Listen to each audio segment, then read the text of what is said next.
Che, que los Autobots son increíbles, ya lo sabes. Pero ¿sabes cuál es posta el más fuerte de la saga Transformers? Eso es lo que vamos a ver hoy. ¿Qué onda, querido? Soy Gabriel, ¿todo piola? Hoy el video es sobre los Autobots que más se destacan en la saga de Transformers, dirigida por Michael Bay entre 2007 y 2017. Cada uno de estos robots carga con una habilidad, un arma o una historia del detrás de escena que vale la pena entender bien. Get out! En el 10º lugar, arrancando por Ratchet, el oficial médico de los Autobots presente desde la primera peli, Transformers de 2007 con la voz de Robert Foxworth. Como vimos en la peli, el chabón carga con instrumentos médicos pensados para auxiliar a otros Autobots heridos en combate. Pero ojo que no es solo soporte. Ratchet también se mete a las piñas y al combate directo contra los Decepticons siempre que hace falta. A lo largo de la saga participa activamente de las batallas en Mission City en la primera peli y en la campaña en Egipto contra The Fallen en La Venganza de los Caídos, siempre equilibrando el papel de médico con el de guerrero. Y acá hay un detalle que mucha gente se olvida cuando habla de él. Ratchet se muere en Transformers, la era de la extinción de 2014. Como vimos en la peli, después de la batalla de Chicago, a los Autobots los empiezan a cazar los propios humanos, y a Ratchet lo encuentran escondido adentro de un barco abandonado por el escuadrón caza Transformers, Cemetery Wind. Querido y acorralado, se niega ni a palos a decir dónde está escondido Optimus Prime, y lo hace boleta el cazarrecompensas Lockdown. Es justamente esta muerte la que lo deja a Optimus recontracaliente, lo suficiente como para invadir las instalaciones de KSI después, demostrando que por más que sea el médico del grupo, Ratchet carga con un peso dramático que pocos Autobots de la saga tienen. Vale la pena acordarse incluso de que Ratchet es el último sobreviviente hasta ese punto de la historia del grupo original de 5 Autobots que llega a la Tierra allá en la primera peli, lo que hace que su muerte sea el final simbólico de una era entera de la franquicia.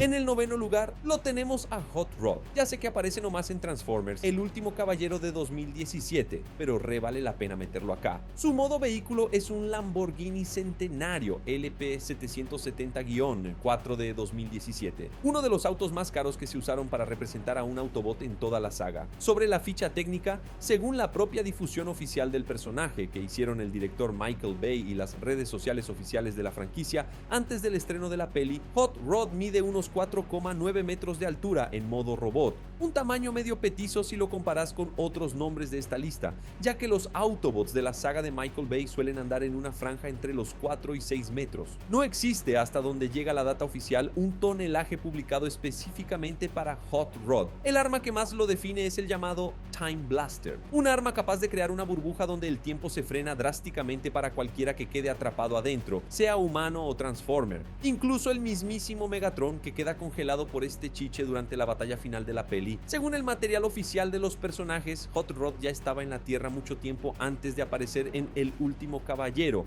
habiendo peleado codo a codo con Bumblebee en la Segunda Guerra Mundial, lo que ayuda a entender por qué a los dos los tratan como compañeros de toda la vida adentro de la peli, por más que Hot Rod aparezca por primera vez recién en la 6ª producción de la saga.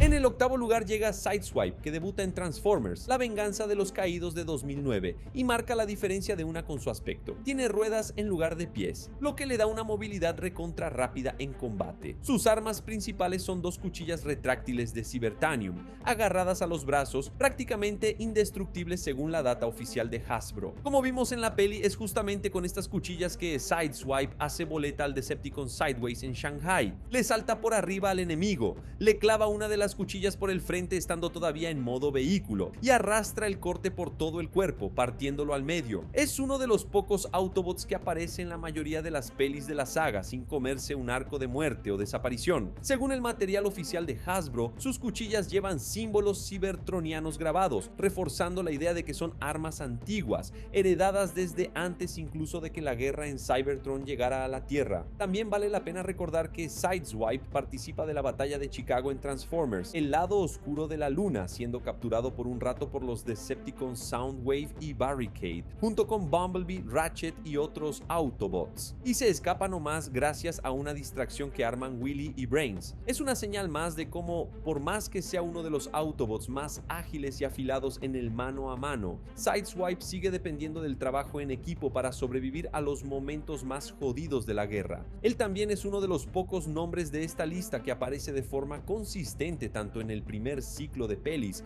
como en la secuela que vendría después, lo que refuerza cómo la producción trató a ciertos Autobots como piezas fijas del elenco, mientras que otros funcionan más como refuerzos puntuales para arcos específicos. Sobre la ficha técnica, según la lista oficial de alturas que salió junto con La Venganza de los Caídos, Sideswipe mide unos 4,6 metros de altura en modo robot, quedando entre los Autobots más petizos de esta lista, lo que refuerza que su diseño se basa puramente en la velocidad y la agilidad, y no en el porte físico. Al igual que con Hot Rod, no hay un tonelaje oficial publicado específicamente para él.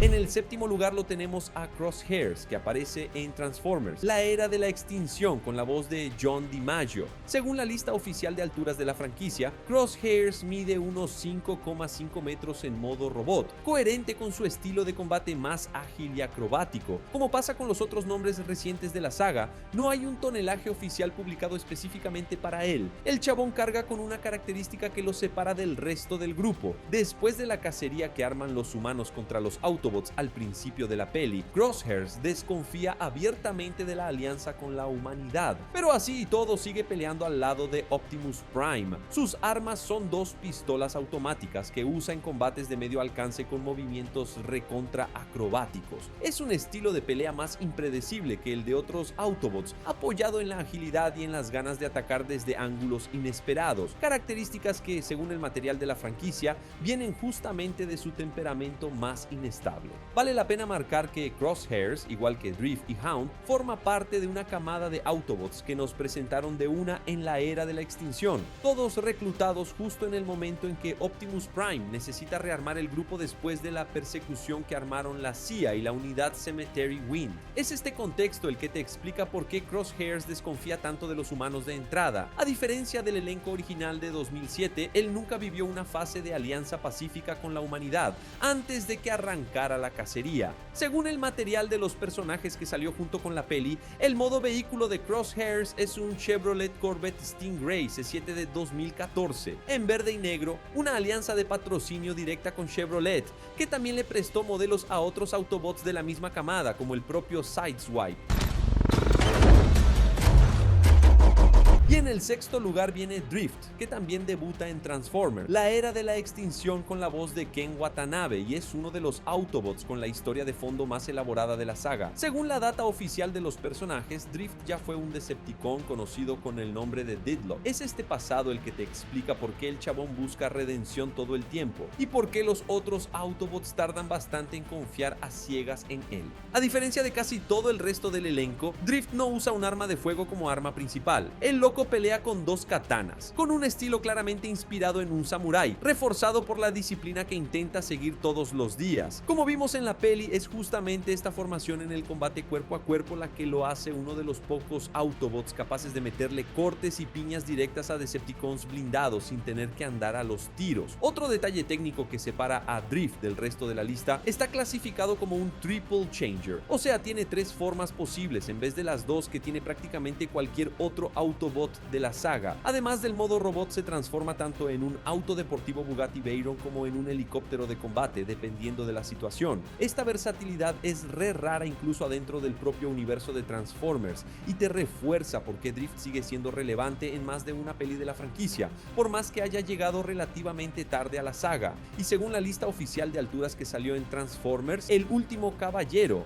Drift mide unos 4,9 metros de altura en modo robot, prácticamente empatado con Hot Rod, lo que tiene todo el sentido del mundo, ya que los dos tienen el perfil físico más livianito y más ágil entre los Autobots de esta lista. Ahora en el quinto lugar viene Hound, que mide unos 7,3 metros de altura en modo robot, por afano el más alto entre los Autobots recién llegados en Transformers, y recontra coherente con su físico más robusto y el arsenal gigante que lleva encima. El loco es conocido justamente por cargar con más armas al mismo tiempo que cualquier otro Autobot de la lista. Como vimos en la peli, el chabón siempre está listo para el choque directo, ya sea contra un Decepticon solo o contra un grupo entero, y usa todo ese arsenal sin dudarla ni un segundo. Su estilo de combate es el más directo de toda la lista. En vez de apuntar a puntos específicos o armar tácticas, Hound prioriza bajar a la mayor cantidad de enemigos posible y a las chapas, apoyándose en la variedad de armas para cubrir cualquier quilombo de combate que se le cruce. Y un detalle detalle que descubrí es que su personalidad se armó un montón en base a la propia interpretación de John Goodman. A Hound te lo muestran como el Autobot más jodón y más mal hablado del grupo que se reúne en la era de la extinción,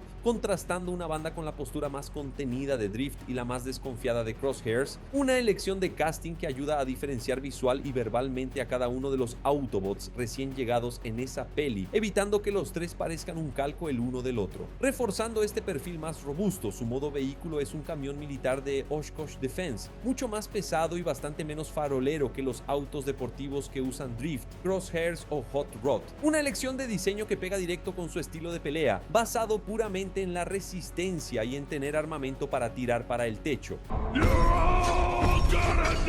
En el cuarto lugar está Ironhide, que es uno de los 5 Autobots originales que llegan a la Tierra al toque en la primera peli de 2007. Desde ese momento lo tratan como el especialista en armas del grupo. El loco lleva 2 cañones acoplados a los brazos, de los que está recontra orgulloso. Como vimos en la peli Transformers, La venganza de los caídos de 2009. Estos cañones terminan hechos pelota a lo largo de la batalla en Egipto, e Ironhide recibe un arma de reemplazo de las manos del mismísimo Wheeljack, adentro del equipo de ingeniería de los Autobots. Mide unos 6,7 metros de altura en modo robot, uno de los tamaños más robustos entre los Autobots originales de 2007. Ironhide se muere en Transformers 3, El lado oscuro de la luna, de 2011. Como vimos en la peli, al chabón le encargan proteger a Sentinel Prime sin tener ni la más pálida idea de que el propio Sentinel está armando una traición. Y es justamente Sentinel el que le dispara por la espalda a Ironhide con un cañón de óxido cósmico, haciendo boleta a uno de los Autobots más viejos y leales de la saga sin ningún tipo de despedida ceremonial. Como dato curioso, ya en la primera peli de 2007 hay un diálogo donde Ironhide jode con que algo se va a oxidar, un detalle que mirándolo en retrospectiva te anticipa prácticamente la manera en que lo iban a matar 4 años después. Vale la pena marcar también que, a diferencia de Jazz y Ratchet, la muerte de Ironhide no recibe ningún momento de luto colectivo adentro de la peli. Los otros Autobots siguen de largo directo a la próxima escena de acción, lo que, según los análisis que hacían los fans sobre el guión final, fue una decisión que dividió las aguas en la época del estreno,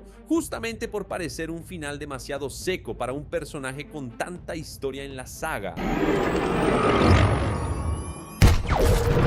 Acá entramos en nuestro podio y en el tercer lugar lo tenemos a nuestro amado Bumblebee, que es, junto a Optimus, la cara más reconocible de la franquicia y el que siempre se queda en posición de guardián. Primero de Sam Witwicky en la primera peli y después de otros protagonistas humanos a lo largo de la saga, incluyendo a Kate Yeager en la era de la extinción. El loco combina agilidad acrobática con 2 cañones, plantándosele mano a mano hasta a las versiones corrompidas del mismísimo Optimus Prime, B-Might 4,9 metros en la peli de 2007, el mismo estándar que Hot Rod y Drift, pero esta altura crece un toque a lo largo de la saga, llegando a unos 5,5 metros en El último caballero. Pero el detalle más marcado del chabón no es un arma, es la voz. Como vimos en La venganza de los caídos, Megatron le destruye la caja de voz a Bumblebee justo después de que el Autobot ayuda a lanzar el Allspark al espacio, dejándole un daño demasiado permanente como para que lo pueda arreglar Ratchet. A partir de ahí, Bumblebee pasa a comunicarse nomás a través de pedacitos de radio y transmisiones entre Autobots, un detalle de origen que recién se iba a explicar del todo años después, en la peli En solitario Bumblebee de 2018, no un ataque directo de Megatron a modo de castigo, después de que Bumblebee se negara ni a palos a revelar la ubicación de sus propios compañeros. Este mismo detalle también te explica por qué a Bumblebee lo suelen describir en el propio material de la franquicia como uno de los Autobots más determinados del elenco. El pibe sigue siendo uno de los personajes más centrales de la historia, metiéndose en casi todos los quilombos principales, muchas veces peleando codo a codo con Optimus Prime, en lo que la propia franquicia maneja casi como una relación de mentor y aprendiz.